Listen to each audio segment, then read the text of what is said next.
Also, if you want the other handouts, this kind of encompasses everything I could have brought, though. So I like using them. I just gave a lot away yesterday I didn't expect to. So it goes. Any other questions? Oh, and I'm going to refer to an 800 number that's on the screen, but I also have business cards here with my cell phone. So if you want to get in touch with me, you can take these as well. And again, you don't need anything as we're doing this, but afterwards. There'll be time for questions during and after, and then if there's anything you don't want everyone else to hear and you want to talk to me privately, I'm not running after this. If you need me, I'll be sticking around.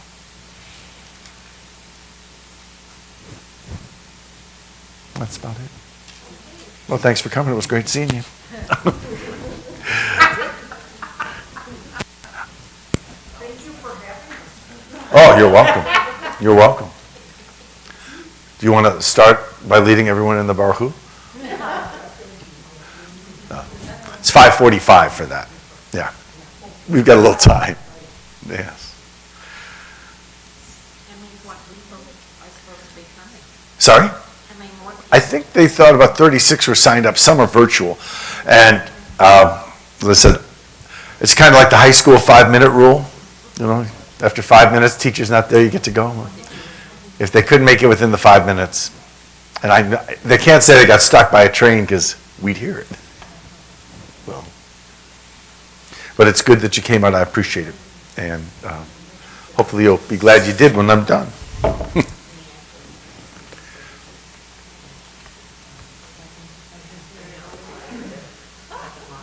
Does anybody here have a dying urge to be the president of the synagogue, by the way? We're kind of looking and trying to protect our current president who's been in a year longer than he was supposed to from being in 2 years longer than he's supposed to. Well, I got him into it, so. Oops, yeah. Are we set up with the folks at home? Does the volume sound good? Well, I haven't asked it. Can you all hear me? Oh, yeah. Oh, good. Okay. All right. Well, no time like the present. Thank you for coming out. Thank you for tuning in if you're at home. And I hope if you miss anything because of the way this is set up, you can always contact me and I will fill you in. But thanks for being out there. My name is Ben Merens. For those of you who don't know, I was honored to be president here, and I'm in the 31st year of choir. And it never gets easier. And about 5 months ago, I joined the state's Consumer Protection Bureau. So I'm an outreach educator, and we're here today to talk about one of several topics. So if you're a member of a synagogue, church group, have other groups that would want this kind of information, I'm always looking for people to bring me into their groups. We talk about landlord-tenant rights. We talk about home improvement. We talk about motor vehicle repair, identity theft, internet safety for kids. And today we're going to talk about scams. So we're dealing with two pandemics right now. One is COVID. And you can wear a mask and you can get all the shots in the world and you can still get COVID. The other pandemic are these scams we're talking about. If you listen to what I say and follow what we talk about, you can avoid getting scammed. And our goal is individually to protect ourselves and collectively to put the scammers out of business because they're doing way too well. But they don't do what they do without our permission. Something else I'd like to tell you is you're the first line of defense when it comes to protecting yourself from scams and to protecting all of your consumer rights. We're the second line of defense, but we're right behind you.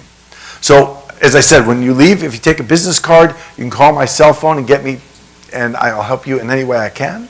We have an 800 line in Madison that's staffed with live voices. People who, some have been in law enforcement, many have been with us over 10, 15 years, so they know their stuff, and if you need help, they can help you. And the most important lesson that I've got to tell you today is in all we're talking about. We're going to talk about the difference between responding and reacting. And the difference is about 15 seconds. But it is the idea that we want you to respond, take a couple seconds to think about what you've got on your phone, your email, the phone call coming in, what's on caller ID. Don't react, respond, and we'll talk through that.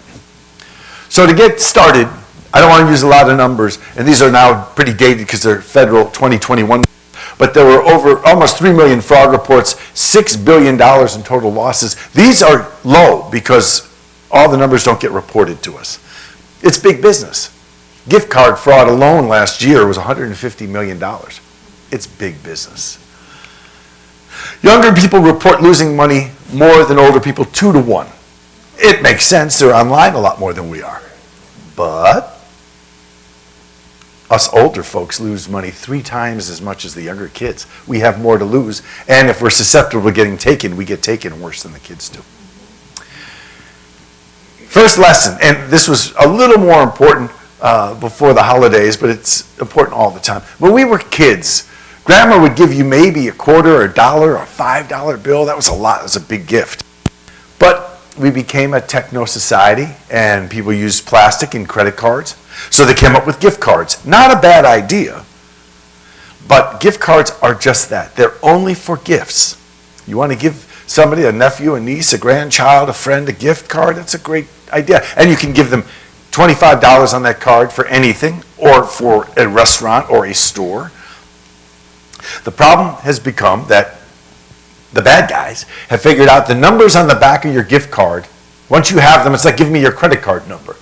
Except if you give me the gift card numbers, I can't be traced. I get the money, I take it, I'm gone.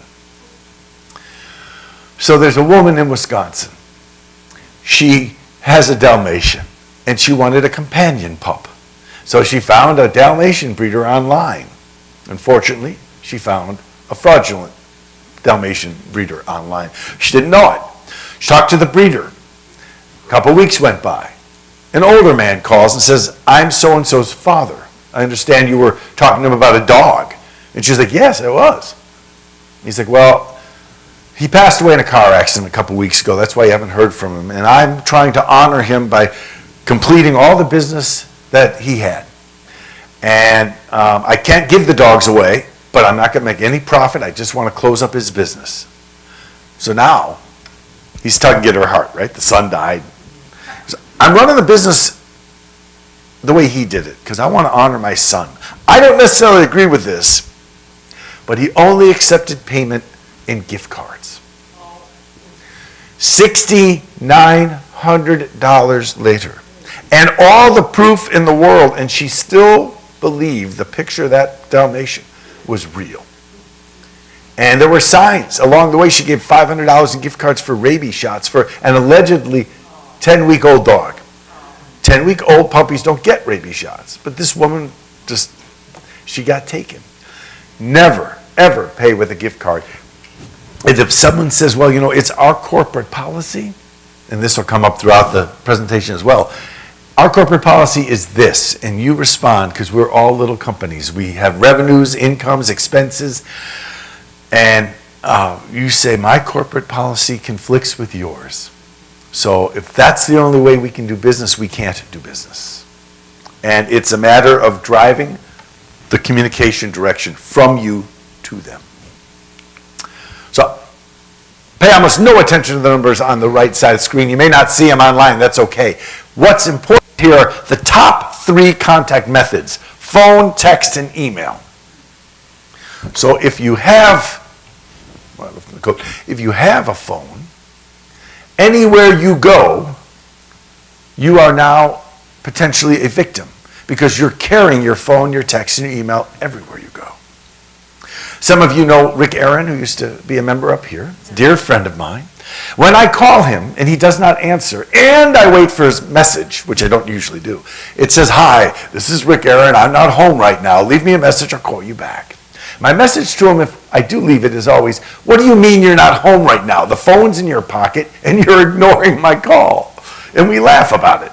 But the truth of the matter is, the 3 top ways they get to you are constantly with you. Some people, that phone's right by your head when you go to sleep. It's never away 3 feet from you. So they can always get to you. We just need to be more vigilant. Doesn't mean that we shouldn't have a phone or sleep with it next to us. But understand that not everybody coming through that little machine has your best interests at heart. So what's going on with phones right now? The caller ID. When we were kids, My brothers and I, the phone rang, we ran. We'd elbow each other because we wanted to answer. Who's calling? It was kind of cool. And whoever it was for, you'd go up the stairs with a 10-foot long cord that was way stretched. And after 10 minutes, mom pulled on it and you had to go back and hang up the phone. So again, technology is great and I like it. I tell people, I preach cynicism. But I also see the glass is 99% full. The 1% is pretty daunting. But I think overall, things are great. Being here is great. The technology is great. The use of it, what it allows us to do. Caller ID was great because you could see who's calling. You could even see it on your TV if you want. But the bad guys found a way to, they call it spoofing, cover up the ID. So it could say, Ben Merens calling you. Now, if you know Linda, I told you I'm going to call you tonight at 8 o'clock, and it rings at 8 o'clock, and your phone says Ben Merens. I tell you answer it because we already have discussed this. But if out of the blue on a Saturday afternoon it says Ben Merens and you're not expecting me, or somebody else you're not expecting, you may be a little hesitant to answer. Anyone who needs to get in touch with you, if you don't answer the phone, will find a way. And what I tell, especially my elders who live alone and are the most susceptible, if it says Ben Merens and you don't want to trust the caller ID, good for you. When the phone stops ringing, if we're friends and you have my number, call the number. Not what's on caller ID, because that can be fake. Call the number you have for me and say, by the way, did you just call me? Say, yeah, why didn't you pick up? Well, I'm just trying to be careful. Who's not going to understand that?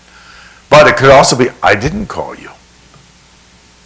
Because any way that others can impersonate people, they will, because that's where they take the greatest advantage. So the caller ID, it still works, but you have to be wary of it because you can't trust it 100% of the time. The lady in the back, yes.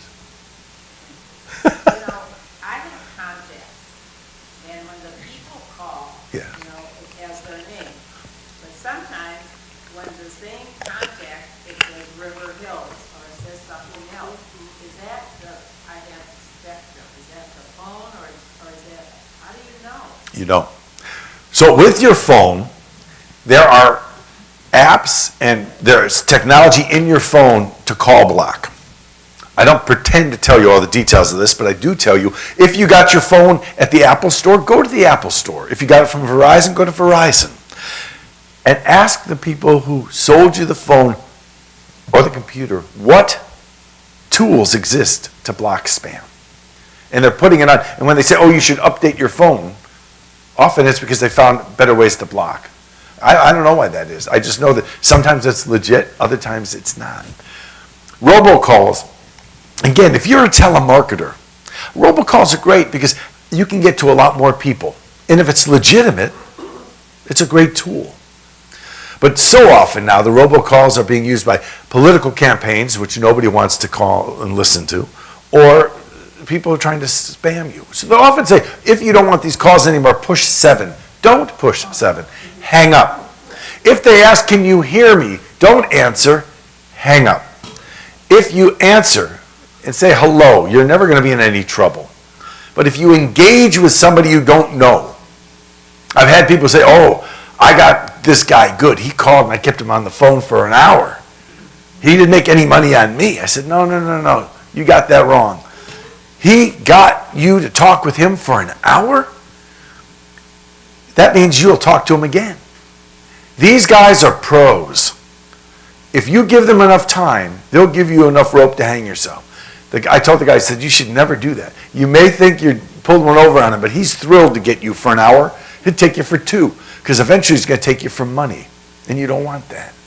The robocalls, because you can't trust them. The do not call list is one of the things that we do. So the Bureau of Consumer Protection will help you if your identity is stolen. We'll make sure that landlords are treating tenants right and tenants know their responsibilities so they treat their landlords right. And if you sign up on the do not call list, what you're doing is getting the legitimate telemarketers who don't want to call people who don't want their calls. I don't know many of them, but believe it or not, there are people who want the telemarketing calls. And the telemarketers want them. And again, for legitimate stuff, you can work with telemarketers. But because you don't know who's calling you anymore, I don't. And the do not call list does not apply to political campaigns. You have to worry about that right now too much. A couple months from now, they'll be back. But there's a First Amendment thing. And then the other thing that the do not call list doesn't apply to are charities. We now tell you, I shake my head at this, you can no longer trust a call that says it's from a charity. So I call you, hi, this is John Smith, and I'm with St. Jude's Hospital. You know, the children of St. Jude's, they wouldn't be where they're at, growing, thriving, and overcoming disease and health risks without you. Wouldn't it be nice to know that you went to sleep tonight, the gift of $10, $100, maybe $1,000 for a child who'll never know your name, but will love you from the bottom of their soul because you gave to them. Sounds legit. If I worked for them, that's how I'd say it. If I was a scammer, that's how I'd say it. If you want to give to St. Jude's or the Red Cross or Children's Hospital Wisconsin, it's great, but don't expect them to call you. Don't even trust if they call you. You make the call. How do you make sure you're calling the right place? You go online and you find their number. And if you don't trust it, you can go to the office. Children's Hospital has an office, a foundation. You can go to them. But you drive that conversation. You drive the decision. You want to give money? Nothing wrong with that. Somebody calls you out of the blue. We can't. There's no way to trust it. It's not that all the calls are bad, but there's no way to know. Can you hear me? They're trying to get you to engage. And they may be recording you. It doesn't take too many words to move them around and all of a sudden you agree to something you never agreed to. If you don't know who you're talking to, you just hang up. And we're Midwesterners who want to be polite. Or some people say, well, I try to be cute with them. I say, I'm sorry, I'm just the maid. I go, that's 7 words more than you should have said. You don't know who they are, you just hang up. And again, if you ever miss a call that's critical, they'll find a way to get to you. Yeah. Could I just add the things other organizations tell us? If you don't recognize the number that's calling you, don't answer it at all. Yes, you don't, well, again, I don't know all the numbers of people who want to call me, who I want to talk to. So you wouldn't necessarily do it, but you could. If has voicemail, they'll leave you a message if it's really That's a right. legitimate call. Linda, she's spot on. You are spot on. If you want to be 100% sure, don't answer the phone. They'll leave a message or call the number that was on it or call the number you know to be the number of the person whose name is there. Yes? I heard that if they ask you, can you hear me, and you say yes, they can put that yes into something else. Yes. Yes, they could be recording. You ordered it. Yeah. But the point is that question should be a dead giveaway to hang up the phone. And it shouldn't come right. If you, hello, somebody says something. If the first thing they say is, can you hear me? You definitely are hanging up. That usually wouldn't be the first thing you would think they'd say. So with the texts and emails, what happens? This is the react respond. Ryan, congratulations. You just got a raffle, you won, you got the AirPods, click here. Boom. Or, that's reacting. See it, touch it. Respond. Funny, I didn't enter an Amazon raffle. Or, hey, I did enter an Amazon raffle, but I was at that talk that guy gave, and he said, don't click on links almost ever. So now what do? You call Amazon. And you go online, you find their phone number, customer service, say, hey, I got an email that I won a raffle, and I put my name in for that raffle. Am I a winner? Because your name may be in it, somebody hacked the list of names, and everybody's being told they're a winner. The links are set up to connect you to what they call malware, malicious software. Software that is doing things like taking over your computer. So the woman in the library a couple weeks ago said to me, I got this email, and it had a link, and it was for a handful of beauty products. I thought, oh my God, it's only $50 worth of beauty products, $60. I could afford that, but it could be a scam because who would scam you for $50? That's not what they were scamming her for. So when she clicked on the link, her computer went dark. And when she was able to get it to work, her contacts were gone and her email was gone. That'd be bad enough. She and her husband shared the computer, have to go rebuild their contact list. I don't know if they had it in the cloud. If they did, it's easier. But 2 weeks later, their friends start to call. Jane, dear, why didn't you call me directly if you and your husband are having trouble? We would have helped you. And she was like, what do you mean? She goes, well, you're asking people for money all over town, dear. And some of the people she asked didn't call her. They sent money. And who's that money go to? Not her. All for 50 or 60 bucks worth of free stuff. We learned this all as kids. If it sounds too good to be true, it is. Why would anybody give you anything? The sender, when you look at the top of the email, you can hover over it with your cursor, your mouse, and you can see if there's another address. Dead giveaway, it's false. The sender may be hidden. Accounts can be hacked. I saw a note asking me to do something from our cantor on Facebook. But I noticed the picture is not the picture of the friend I have who's the cantor. Maybe he changed his picture, but my guess was somebody had hacked it. He did. He got hacked. So here's somebody I know asking me to do something. I said, no, if I clicked on it, all of a sudden I've lost my Facebook account, maybe my computer. So you don't, you can win raffles, but most of us don't, even when you enter them. If you don't enter them, you never win them. And therefore you could not have gotten this. And how about this? Hey, friends. And there's, say, Judy's picture. And all her friends see her say, hey, I got a $1,000 gift card from Walmart. You can too. Because it wouldn't be from Judy talking about Christmas, would it? And you click on that. The malware essentially puts a back door into your computer. It's like putting a door on your house, and the message is, go to sleep, sleep like a baby. I'll play around in your house. I promise to be quiet. You won't even know I'm there. And when I'm done, I promise to close the door. And forevermore, that door could be there. And they keep going in and checking. You keep your financial records there. You keep your contacts there. You tax information, anything. So you don't want to give them that kind of access. And the social media scams, like Walmart. I don't shop at Walmart. So I don't think Walmart would give me a $1,000 gift card for a raffle I could never have entered. And if you do shop at Walmart, and you actually put, I don't know if you put cards in a goldfish bowl anymore, but you enter a raffle, and you get that email, you go physically to the store, or you go online and find their number and you call them, and you say, I got this email. Can you tell me if I'm a winner? Most likely or not. I don't know they actually give the cards away, but they know how to take the logo. They know how to take the right colors. They know how to take everything that makes it look legitimate. Amazon, why would they give anybody a free $500 gift card when we're spending money hand over fist with Amazon? They're not in the business of giving money away. And again, for those of us during the holidays especially who could use $500 or $1,000, you're like, oh my God, my prayers are answered. And you click on it, you don't even think about it. You just react. You pay a huge price.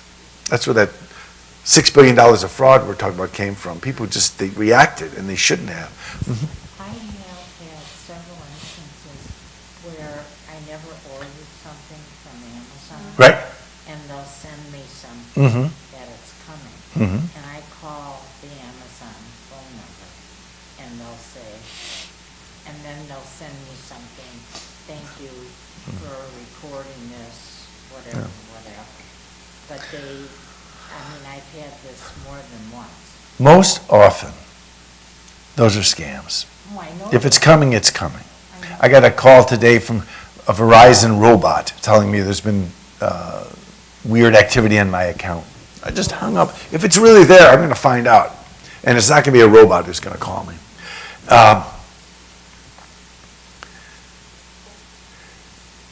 When it sounds so basic as who could doubt that? Those are scammers who realize that's exactly what they're looking to do. Get off your guard. Somebody else have a hand up? Oh, Yeah. I'm just thinking those animal ones. I mean, I hate watching them because it gets me sick to see that. Are we talking about the commercials? Yeah. Yeah. Or like St. Jude, now when they advertise on TV, is that legit? I assume it is, but it doesn't have to be. I could buy the ad and not be St. Jude's. But again, I wouldn't call the number on the screen. I would go to the St. Jude's website. St. Jude's is a great charity to give to. There are tons of great charities. Just make sure if you're giving money, you know who you're talking to. And if you have any doubts about it, you ask a friend, a family member, a spouse, a child, Ben Merens, or the 800 number. But ask before you act if you have any doubts. Because the scammers don't care if they take $1 from you or bankrupt you. They don't care if you're 20 and can rebuild your life, or 80 and you can't believe you just lost every penny you had. They don't care. So we have to be a little extra vigilant, even in the cases where it's legit. It just delays whatever the action is with that. Social Security. Now, these get into the scams that make me mad. If the government calls you, it's going to intimidate you. How could it not? Especially if they call and say, "This is John Jones, I'm with the IRS. Is this so-and-so?" And you answer, "Yes." "Well, we are cleaning up our accounts for the end of the first quarter. And you know you're in arrears $5,000. I am. "Well, we're a forgiving government. We need payment today. But if you give me your credit card, I can cut your $5,000 down to $2,500. As I said, we're a forgiving government. We're $30 trillion in debt. The government would never need $2,500 from you immediately. There's no urgency. When people say it's urgent, it's usually fraudulent. The IRS won't call. They'll send you a letter. If you get a letter from the IRS, I would not accept the letter. I would call the IRS independent of the phone number on the letter and make sure that letter came from them. Because the scammers are really good at taking the logos, taking the verbiage, and completely copying anything that will look legitimate. It just means we have to be more careful. Doesn't mean you can't believe the letter, but you need to confirm the letter. The IRS and the FBI and anyone else who has a warrant for your arrest will never call you. If they have a warrant, you're getting arrested. But the scam will be, "Is this Linda Berlin?" "Yes." "Well, this is John Smith with the FBI, and we have a warrant for your arrest for blah, blah, blah." "You do? What? What can I do about this?" "Well, allow me to tell you. You can pay me X amount of dollars, and we can void the warrant." None of which is true. If there's a warrant, you're getting arrested. But they'll never call you with it. And when they demand immediate payment, that's usually a telltale sign as well. If you have tax issues, you have legal rights to appeal. And again, if you paid your taxes every year, and some years you get a refund, always with the help of an accountant. Anything that comes your way, take a deep breath, go, "Wow, this is scary. Maybe I screwed up. Maybe the accountant screwed up, but I'm going to find out. I'm not giving money to somebody on the phone I don't know, even though they say they're from the government." That's why they say it. We all have heard from the guy who says he's with the Sheriff and Police Association. Well, this poor clown has been calling my house every 3 months for I don't know how many years, always asking for Michael. "This is so-and-so, the Sheriff's Police. Michael, please." It's pretty intimidating. Her name is Michelle. They got it wrong. It's been wrong, and I never correct them. I just say simply, "There is no Michael here," and I hang up. But it's intimidating. Somebody calls from the sheriff. You get a little nervous. "Yeah, I'd like to give some money." "Yeah, of course, you're giving it to this guy who's got a black hole in his pocket." It's not legitimate. You can give, by the way, to legitimate sheriff, police support, and associations if you want. There's nothing wrong with it. You have to go find them. If they come find you, you just can't believe it. Yes. Another, I do, I think, whatever. My husband passed away,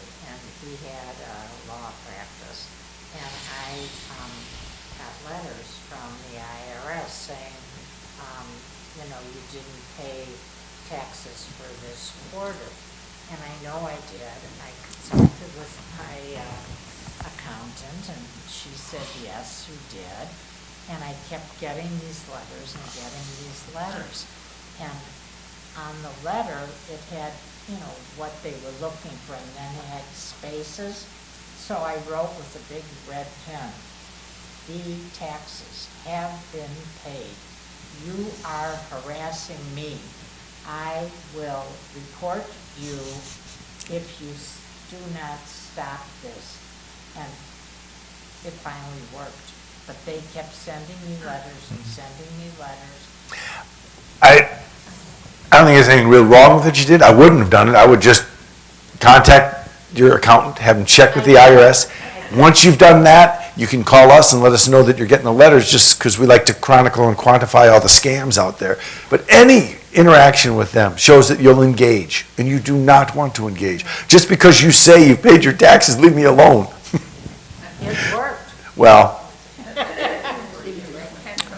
they may have left you alone for now, but I'm not sure if it worked. But I just know, again, the less you interact, because there are others who do interact, and when you answer the phone, you respond to the email, you respond to the text, that's who they want. It wasn't a text. I know. It was a letter. It was a letter, yeah, and it looked official. And Did you check with the IRS? Did they not send it? They did not, right? But my accountant did. Yeah, okay, good. Well, that's important, so that you don't get in trouble for it, but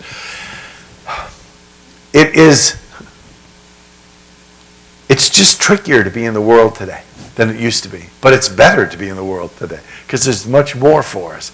But, with the good is the bad. The law enforcement, the FBI, the IRS, by the way, Social Security will never call you. They won't freeze your number. And they have your number. So if anyone says they're calling Social Security, can you confirm your Social Security number? You're like, why would I do that?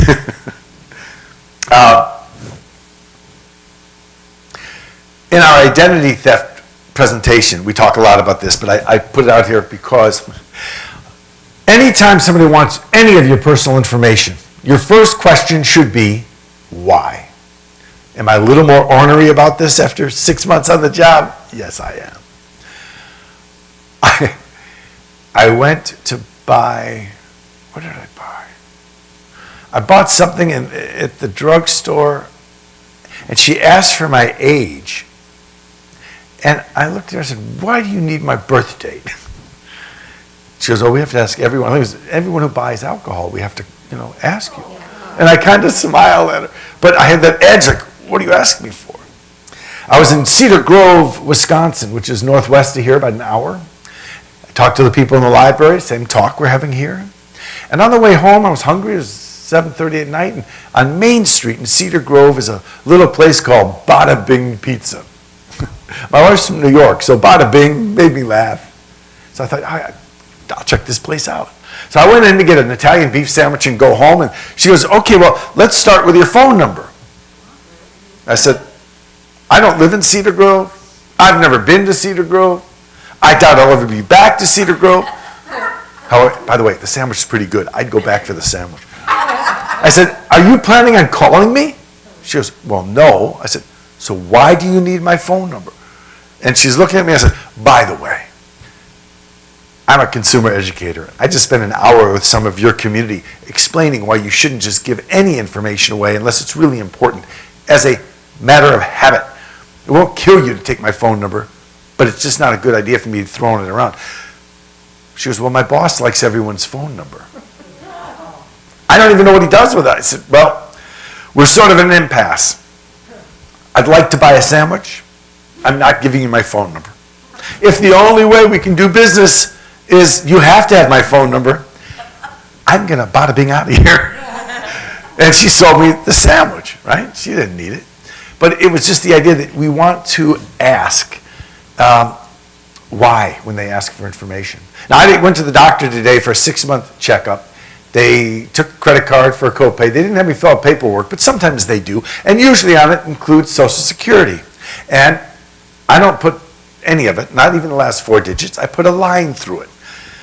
A lot of places say it's our corporate policy to identify you with your last 4 digits. And I go, well, I have a corporate policy that conflicts with that. No longer do I give it to anyone The Social Security Administration has it. So does my bank. And when I call the bank, the 800 number, which I do, and they ask me to verify my account with my birth date, my mom's maiden name, and my last 4 digits, I give it to them because I know I've called the bank and I can trust that. And the bank and the doctor's office have it. Nobody else needs it. They take it. But we need, as individual consumers, collectively, to stand up and say, no, this is my personal information. You can identify me in a million other ways. I'm glad to work with you to get that information because I also want you to protect my identity. But I'm not giving you my Social Security number. Nobody has the right to it. And 63 years, and I assume if I live to be 103, Social Security Department has never called me. I doubt they will ever call me. And certainly they never call threatening you that if you don't pay some money, your number is going to be frozen. Back to this presentation. Utility imposter scams, it's another one going on. You think, really? How would that work? So what if I told you this story? Police officer in Madison. Now, we train the police. They've had this kind of training. She gets a call from XL Energy, which is the We Energies of Madison. We're in the neighborhood, and you know you're $5,000 in arrears on your electric bill? Now, she was a couple $100 in arrears. She knew that. But it's a big difference between $200 and $5,000. We're in the neighborhood today shutting off power. We really would like to avoid this for you. And all you have to do is pay the $5,000, but it has to be right now. Now, that's all bad enough, but what sealed the deal? She looked out the window and what was coming down the street? No, an XL Energies truck. 1,000,000 to 1 shot. It just happened to be on the street when she was on the phone. She could have said, you know what, I need to call you right back. And if anyone ever questions that, you give the answer that we all give and can always give to get out of any situation, especially and certainly including for me, when you're in a heated discussion with your partner. I have to go. I'll call you back. No one ever denies you the bathroom. You hang up. She could have gone outside and asked the driver, are you really turning people's power off? And he could have said, yes, we are, and you're next. And she could have called and paid. But he would have said, what, lady? No, we got a service call down the street. What are you talking about? She could have called XL Energies and said, I know I'm a couple $100 behind. I'm on the budget plan. I didn't think it was an issue. I got a call, said I was $5,000 in arrears. They're shutting off power. The truck's in my neighborhood. Am I being scammed? And they would have said, they're trying to scam you, but you called us. We're not taking your power away from you. You don't owe $5,000, and they're not going to successfully scam you. But she didn't do all that. Because what happens is, it's not IQ. We could all go to Harvard grad school, and we could still get scammed because it's not our brain, it's our heart. You get scared. And you see the truck, and you get a little more scared. And you think about not having heat tonight with the kids, and all of a sudden your heart's in your throat. Woman at the salon to get my hair cut. Everywhere I go when I tell my job, everyone's got a scam story. So I go get a haircut from George, and his partner in the salon says, you know what happened to me? I got a call from MasterCard Fraud and Security. And again, this is Bill Jones, I'm with MasterCard Fraud and Security. So-and-so? Yes. Well, we have reason to believe that your credit card's been hacked, and our department's job is to make sure we keep you safe. Right? So she's nervous. And then he starts to sink the hook a little deeper. He says, do you even have your credit card? Now she's worrying if it got stolen. And the heart's now moved here. And she gets the card, and she's holding it when she says, yeah, I have it right here, wondering if she's been violated. Has it been hacked? Thank God this nice man has called. Right? This is where she's at. He said, listen, Jane, there are a lot of scams going on out there. It makes my job harder. So here's how I'm going to work with you so you don't just end up giving me your credit card number thinking maybe I shouldn't have done that. I want to make sure that you're safe. Pretty smooth. In the course of the next 20 minutes, he finds a way to get her to, well, first he starts with, just give me the last 4 digits. I want to make sure I have it right because I'm looking at the screen with all these numbers and it's been a long day already. So she gives those numbers. Okay, so I've got what I think is your file up, and those first 3 digits, that would be 417? No, it's 274.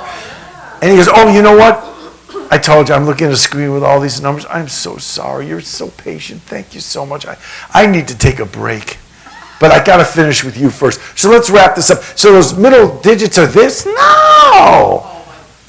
Okay, I'm really sorry. The numbers are just bleeding my eyes right now. All right. And, of course, your expiration date, and he gives you the wrong date. And then the last 3 digits, and he goes, oh, you know what? That's the woman ahead of you. She's 973. Yeah, you're the 579 you just told me. So the number we have for your account, and he gives her credit card number with an expiration date of and a security card code of. Yes, yes. I am so happy to tell you that there is, as of right now, no fraud on your account. She feels great. And she hangs up. And she's $2,500 poorer the minute she hangs up because he's got a credit card number now. Her heart was in her throat. A friend of mine in Mequon, I was telling about my new job. He goes, oh, I wish I'd talked to you 3 weeks ago. Now, this is a sweet man, a little gullible. Somebody called and convinced him he was with Microsoft Fraud and Security and that he had so many viri on his computer, it's just a matter of time. The whole hard drive is about to melt. But that's why he's calling, because he can help. He needs $7,000 in cash fed into a cryptocurrency ATM machine, like a gift card. You punch some numbers, put the money in, it goes away, and it cannot be traced. And $7,000 disappeared. Now, what could he have done? First of all, he could hang up. He could take his computer to Best Buy or Apple or wherever he got it and have them check it for him. You can call Apple. And again, when I call Apple, I'm having trouble with my computer. Okay, well, we'd like remote access. I call them. I know I'm talking to Apple. I give them remote access. Somebody calls me, I can never know who it is. I would not. When they threaten something, power's going to be turned off. You're going to be arrested. You have to pay right away. Those threats are telltale signs that somebody is trying to scam you. And anytime they say, we need you to pay us with a gift card. Why would you ever do that? You wouldn't. You shouldn't. They want you to because they can take your money and it's gone and you can't find them. Tech support. This is what I just told you about. Now, there are good tech support antivirus packages. Norton has them. I don't recommend Norton over anyone. That's just the name I know. If you go to them and you ask about things, or you go to Best Buy where you bought your computer or Apple and ask them, what virus protection do you suggest? Get it. But if somebody calls you on the phone and says, we've got this antivirus package. I'm with Software, and it's a $1,500 package. But today is quantity day. Once a month, my goal is to get as many customers as I can, and that $1,500 package is yours for only $500. And all you have to do is give me your credit card number. Then it can be 500 or 500,000, right? Whatever the card limit is, they're taking you. Anytime somebody you don't know wants remote access to your computer, hang up. Because they're not there to help you.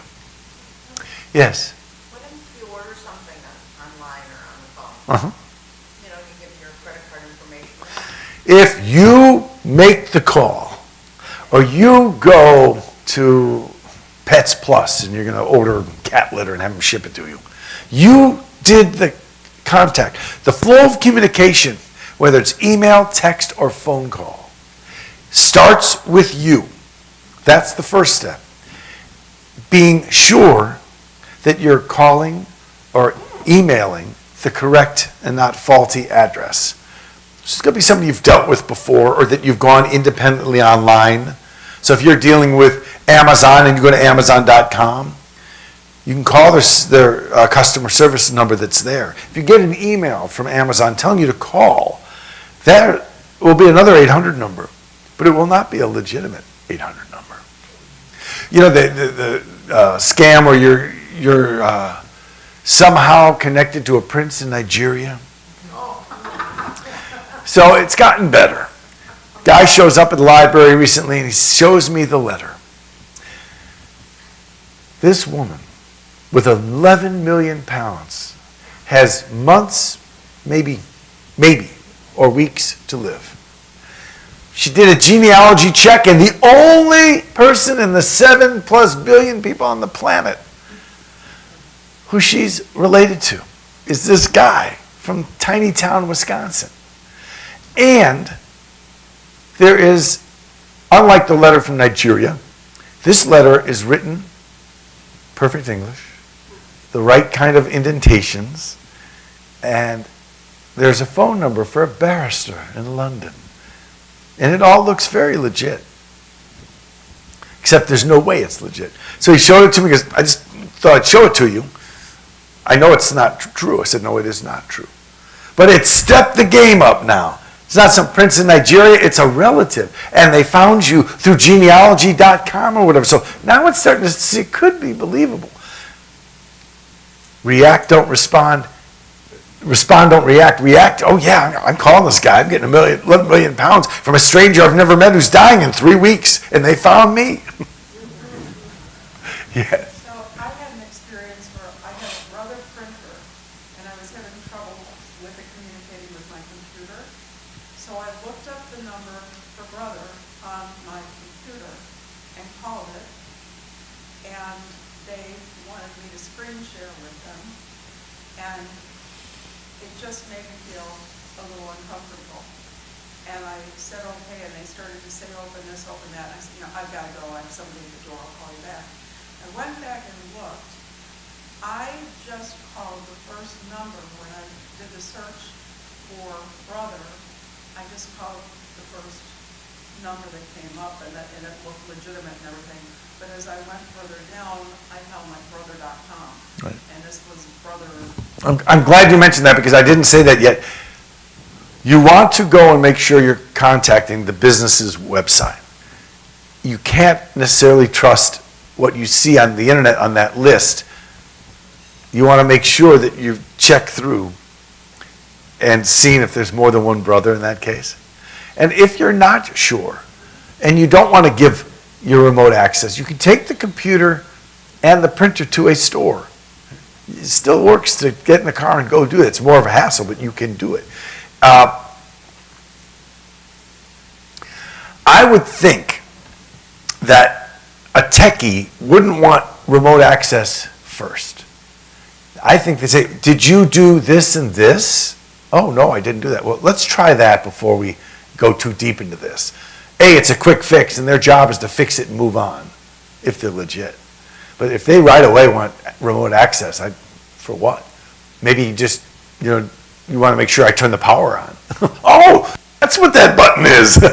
Turn the power on, and then all of a sudden everything worked. Well, they wouldn't have to need remote. But yes, you need to make sure you know who you're connecting with. And if you don't know, you need to ask somebody to help you figure it out. You can always call our 800 number. You can call the Better Business Bureau.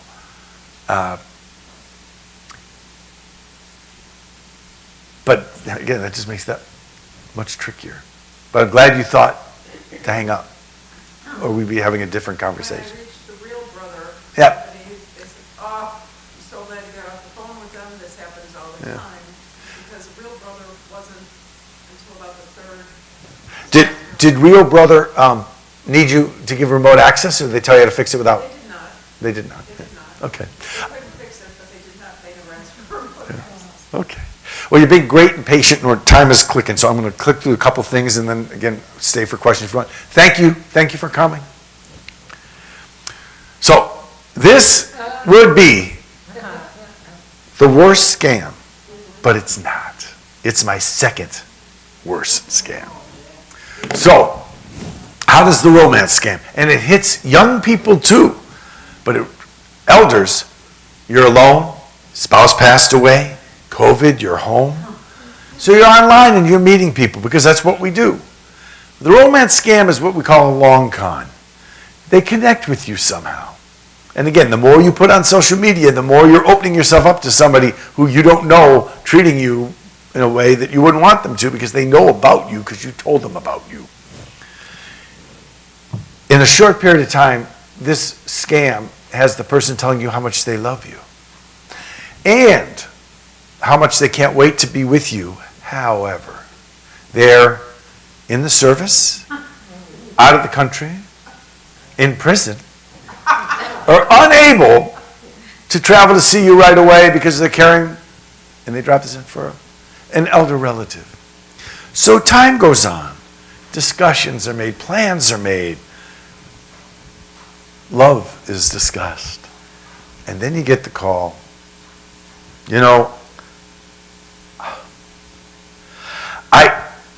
I wouldn't ask you this, but there's no one in the world I feel closer to, and no one in my whole life, God forgive my first wife, that I love as much as I love you. We haven't even met. I can't wait for that moment.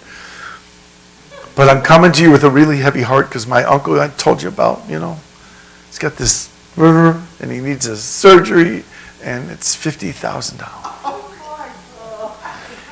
And we have stories of women and men who've given 6 figures and presented with the proof. And they still deny they've been scammed because the image of the romance they've been dreaming about, the love of their life, is so strong. And said this would be the worst, except for this. Oh, yeah. I'm not a grandparent, but I understand grandparents. They bite their arm off for their grandchild. So you get a call, and sometimes you've asked for it. You post something about, oh, your grandson Danny just graduated from UW-Madison. You're so proud of the job he got with Microsoft, and you wish him well when he and his buddies have that crazy weekend in Vegas. And you get a call. Is this Grandma Smith? Yes, who's calling? My name is John Jones. I'm an attorney in Los Angeles. I happen to be in Las Vegas. I met your grandson, Danny. Danny? Where'd you meet Danny? In the city jail. He and his friends came down, you know, celebrating their college graduations and the jobs. The ones at Microsoft. I think Danny's at Microsoft. Yes, he's got his job at Microsoft. How'd you know? I was talking to him in the jail. You see, I'm in town just for 2 hours. I've got a flight back to LA, but I have a client in the jail. And when I was in the jail, Danny, he's not doing so well. And frankly, he'll survive the weekend, but I wouldn't want my grandchild in the Las Vegas City jail for the weekend, you know what I mean? What can I do? Well, I'm glad you asked because I only have a little bit of time. The court cost will be about $2,500 to get him out now, and my fee is the same $2,500. So if you give me the credit card, I can take care of it, and he'll be calling you shortly. But before we handle the business side of this, I want to tell you a couple things because Danny asked me to tell you. First, Danny wanted me to say, Grandma, that's what he calls me. What a surprise. I will pay you back every penny. I'm so embarrassed, but I need your help. And Grandma, please don't tell Mom and Dad. I want to do it on my own time, in my own way, but I will tell them. And Grandma, please help me. Mr. Jones is a good man. Wow. Now what could Grandma do? She could text Danny, if she knows how to text while she's talking. She could tell the attorney, I've got to go, you have to call me right back. Hang up. Call Danny's folks. And Danny's folks may say, Danny's in his room. You know that post you put up? He's not going to Vegas for 3 more weeks, honey. So this guy up in Thiensville, I think? Maybe it was north of Thiensville. It's in a small town, small bank. goes to take out $29,000. And we're trying to get the banks and the retail stores that sell gift cards. If you see somebody coming in and take out a big sum of money, just kind of ask what's going on. Protect them from themselves. So the teller tells the bank manager, and the bank manager knows the guy and says, listen, Joe, we handled your mortgage, you own your house. You bought that really nice car about 5 years ago, you paid that off. You have more than enough money to take $29,000 out, but I know you. You don't spend money like this. Can I ask what you're doing with it? And Joe looked down and goes, I'm not supposed to talk about it. So the banker said, come into my office. You don't have to say a thing. Let me tell you about the grandparents scam. And he explains this scam the way I just did to you. The guy's eyes get bigger and bigger. In the middle of the story, he takes that $29,000 and he hands it to the banker. This is a success story. But there are a lot. 29,000, 290,000. I mean, what would you do for your grandchild? Anything. That's why it's so cruel. By the way, this is, Excuse me, very interesting, but I watched Blue Bloods from Friday night, and that was the story on it, about the grandparents scam. yeah. It's just, and again, if you're elderly and you spent your whole life amassing 100,000, $1 million, whatever, and all of a sudden, in the blink of an eye, somebody takes it and it ruins you. You have no money to live, no money for your health care, for your home, for your family, the inheritance you're going to leave, and they don't care. There's no conscience here. Ben, I just want to tell you, this happened to my neighbor. The same story. Yeah. Her grandson, she got a call from her grandson. Someone from the jailer, that your grandson is in jail. Yep. And don't tell, no. Yeah. No, it was. I'm going to hold it. We'll finish it afterwards because I want to wrap up because I'm close to time. But yes, that indeed goes on. By the way, the other part of this, they call and they're claiming to be the grandchild. But it's like, we're in the hospital. Can you talk to my attorney? And all of a sudden he's talking to the attorney or the doctor or whoever. I don't know if was that really Benny? I couldn't tell. Lady yesterday said, I got one of those calls. They said they were calling about my grandson. And I said, well, what's his name? I got two. And the person used a not nice word and hung up on her. But she stopped him. How did that happen? I don't know. See, it's telling me I'm going too long here. All right. All right. Some of these we're not going to do.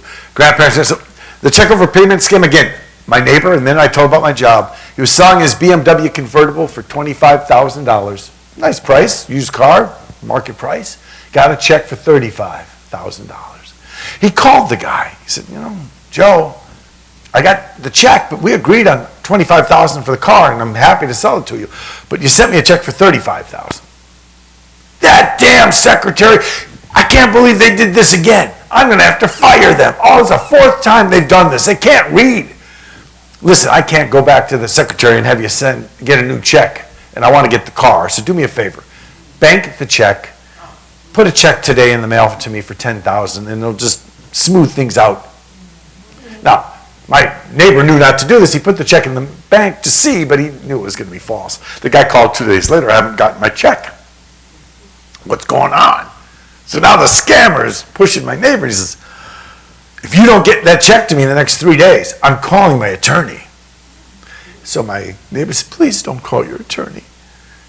Give me his name and number. I'd love to call your attorney. The guy hung up on him.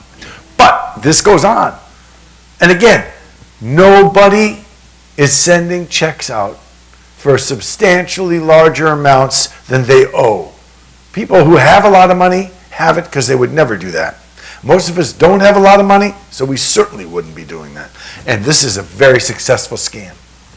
People put the check in the bank, and they can draw upon it, but they have to put everything back when the bank calls them and says, that check was no good. But if you're not in a hurry, you can wait the week or two. It won't take more than 2 weeks. and you'll find out if it's, so he could have said, listen, when the check clears, I'll gladly do that. He didn't have to, but. Charity scams we talked about. Auto warranty scams, the one thing I'll mention is they'll call and they say, well, you know, Mrs. So-and-so, yes, well, we see that your car is more than 5 years old. How many people in this room have a car that's more than 5 years old? So 50% of the calls a scammer makes, and that's probably low, will be somebody who has a car that old. So all of a sudden they think that you know what car I've got. Well, this sounds got to be legitimate. And it rolls on. The investment scams, all I say about investments is at our ages, if you have money and have been able to invest it, God love you. You probably have been doing it with somebody. So don't invest with a stranger at this age.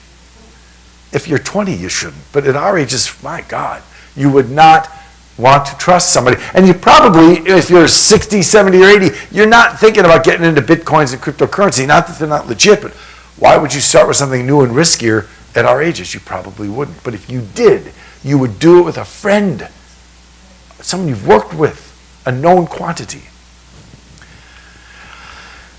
I'm going backwards. Warning signs of scam. We talked about they demand you pay with a gift card. They demand you wire the money. Demand it now. Don't tell anybody. Usually, those are all signs. How do you protect yourself? If you don't trust the number, don't recognize the number, don't answer it. You can always call someone back.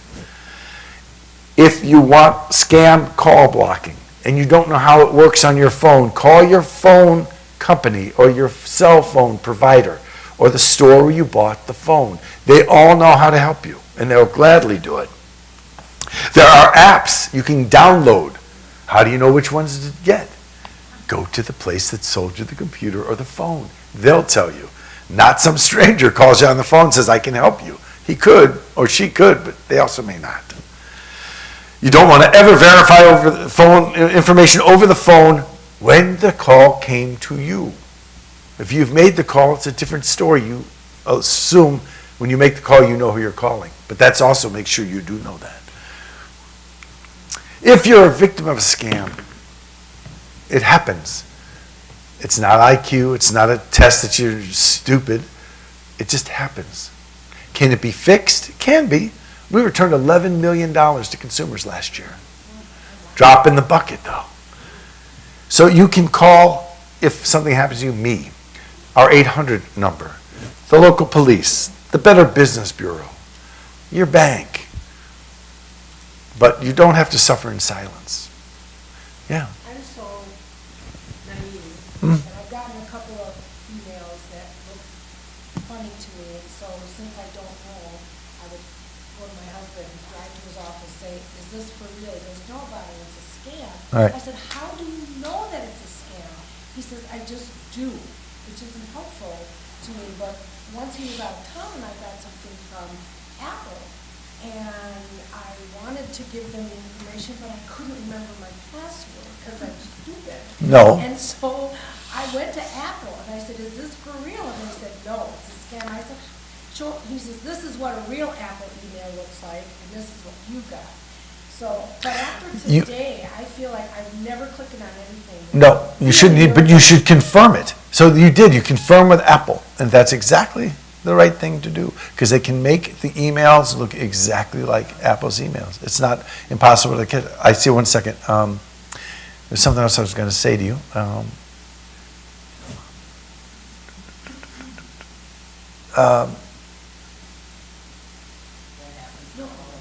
Yeah, I know. It's up there somewhere. In any event, you're right to check. How do you know? Some of us have been doing it long enough to see that we know. For anyone who doesn't feel they have that breadth of knowledge, just be more careful. Because But looking around, we didn't grow up with this, and it wasn't taught in our elementary schools. And, you know, I've got grandchildren who are 18 months old, and they know how to click and they see screens. And I'm like, they need to help me, but that's my excuse all the time. we also do programs for the mothers and fathers of the young kids, because those kids don't know how to protect themselves from scams any more than you do. Well, Yeah, and they react a lot faster than we do. We respond because we're slower, and B, you've been told to respond. You can tell an 8-year-old or a 15-year-old respond all you want. Probably not gonna work. Yes? I was just gonna say, I get a lot of emails from places I've never signed up for, junk email ones, and I just delete them. Yeah. Is that good enough? Yeah, that's fine. And then if I look for to block them, there's no blocker on my phone for that. And if you Or unsubscribe. No, don't click the unsubscribe because you don't know anymore if it's legit. I just delete. Delete them. But then to further protect your computer, if you delete, go to your trash and delete it again out of your trash so that it's completely off your computer. Or empty your trash every month or whatever. That'll take care of it. What about sending it back like phishing at Amazon or phishing at Best Buy or? I'm sorry, say that again? To send it, I've gotten things that seemed like they weren't real from Amazon or Best Buy or whatever, and I'll send it back to phishing, or PHI. phishing Right, phishing, at PHA. Amazon, and I'll send it back to them, and then, I think because I called Amazon once or whatever, and they said, send it back that way, and then I sat doing or just deleted, is what you're saying. You could do that. There's no upside for you to do it. There's potential downside just because, It might not be real. yeah. So I wouldn't, again, I delete the texts, I delete the emails, I ignore the calls, or if I answer right away, it's clear it's not somebody I want, all right? I got a call from St. Louis the other day. I'm not sure why someone from St. Louis would call me, but I'm on LinkedIn, I'm on Facebook, I talk to people around the country, so I answered it. It was not legit, I hung up. But you take control by the direction you go, and you also just limit how much you're out there with the social media. And again, I don't know what the upside is for you to send it to Amazon. They're not paying you for it. They may benefit from it, but they don't need you to send it. If you were going to sell something and get a check for $2,000, $5,000, whatever, how do you do that safely? Is there a way, Well, if you're going to sell, what? if you're gonna sell anything, Right? and like that transaction, you're gonna sell a car, $25,000, Mm-hmm. whatever, how can you be sure that you're getting the money and that it's real? Is there a way to do that? You get Well- a cashier's check, does that even? Cashier's check should be okay, but I would tell the person saying, listen, here's how I do business. I will take a personal check or a cashier's check, but I will not give, and you can come with me if you want to the bank, but I'm not giving you the sewing machine, the car, whatever, until the bank tells me this is a good check. If you want it right away, give me cash. Or you can put it in, I have a PayPal account, you put it in my PayPal. But, because it's immediate. Well, I'll tell you what, just give me your bank account number and routing number and I'll send you the money that way. Yeah, you could do that, but not after you come talk to me, you wouldn't do that. But, So PayPal and Venmo or? yeah, you can use them. But if they want to give you a check, let's say they're from out of state, fine.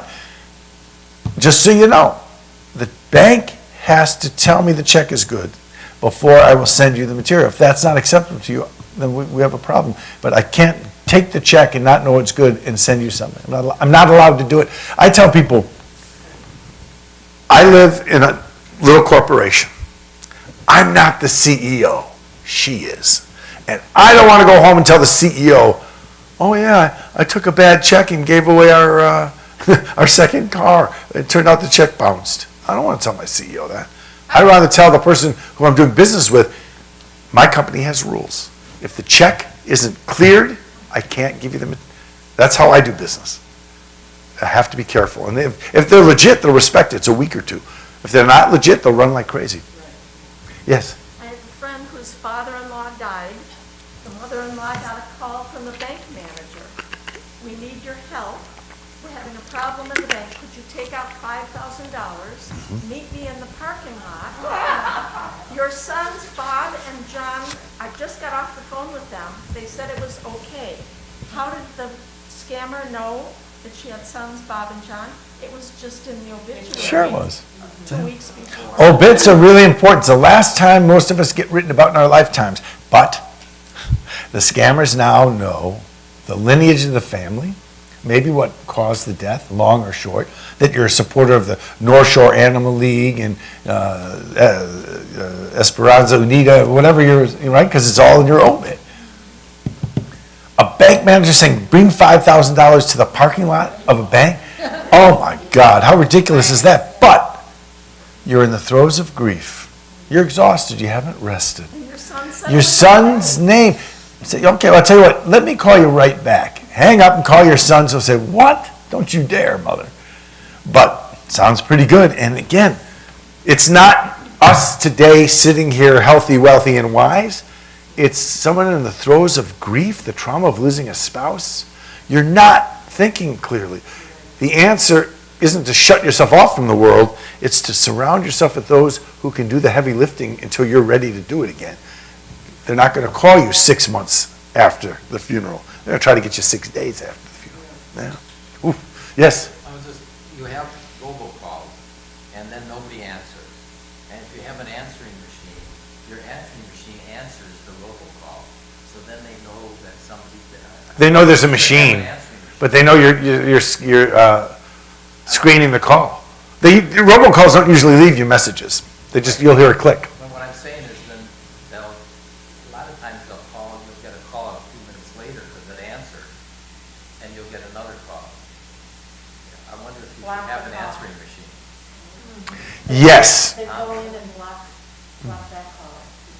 Yes. But they are, each one is a different caller. Right, No, but they keep but changing their numbers, but every call time the that FBI. happens, I it's called the blocked, these FBI follow those numbers. to try to work on it one time, something was Yeah. significant. Yeah. And they said there's nothing you can do. not a lot. You can put the scam block on your phone and deal with your phone provider to do that. But yeah, again, we can put the scammers out of business by not falling prey to them. All right? You get all the shots for COVID you want, wear the masks, but if you get exposure and get it, you can be exposed to the scam offer and never get taken. It just means being a little cynical, a little willing to pause and think about. And again, if you're not sure, call me. The 800 number, I got to put this back in the slide. It went away. It's, if you want the 800 number, I can give it to you. Oh, there it is. That's why. Well, it's hard to see, and I don't. It's 800-422-7128. For those of you at home, it's 800-422-7128. And if you want my cell phone, I can give it to you. You also can take the car. It's in there, but we're going to have to change the slide. I don't know what. Write it on your card for anybody who wants it. Well, I can do that too. People are writing it down. It's a trick slide. For those of you who will take these, the 800 number for some reason has been printed on every page. And my cell phone, if you just want to write numbers down, is 414-391-8082. But he's not going to answer it because he doesn't know you. No, I will. I answer my work phone. You know what's funny though? The work phone number was Alicia's. So I get texts for Alicia. She's Mr. Manny Petty. So her grandmother called her. I answered the phone. She's like, I talked to Alicia. I said, my name is Ben. I work for the state. I got this phone as part of my job.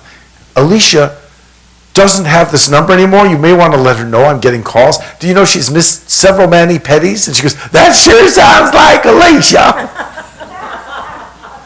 But I will answer the phone if you call that. So again, 414-391, and my business card's up here with the number 8082. And the 800 number was 422-7128. Thank you for coming, and thank you for being such a good audience. For those of you who have any other follow-up questions, I'm glad to answer them. Get your parking validated at the office, and you get a free bagel on your way out. So funny. Can I take one of those books? Yes. Actually, I have to take one for Linda too. Great. Somebody else has something. Nobody's phone rang during the whole thing. That's good. Did you say the book's online? Yeah. If you go to the DAT CAP website, it's online. Wisconsin Senior, what's the name of your thing? So I have. You just take a picture of that. And then you can go online to our website. So anytime I try to unscribe. Yes. Don't. Thank you, Lynn. We'll see you soon. Who is that? Don't unscribe, right? I wouldn't hit unsubscribe because you don't know who you're linking. What? Thank you. Oh, Thank you, sweetheart. It's good to see you. I see you too. Always. Call me. We can have coffee. Yeah. Oh, he doesn't tell me that. No, You like not you. her? No, Thank I you don't. so much. I'm involved in programs with the Women's Club of Wisconsin, and I'd love to have you come and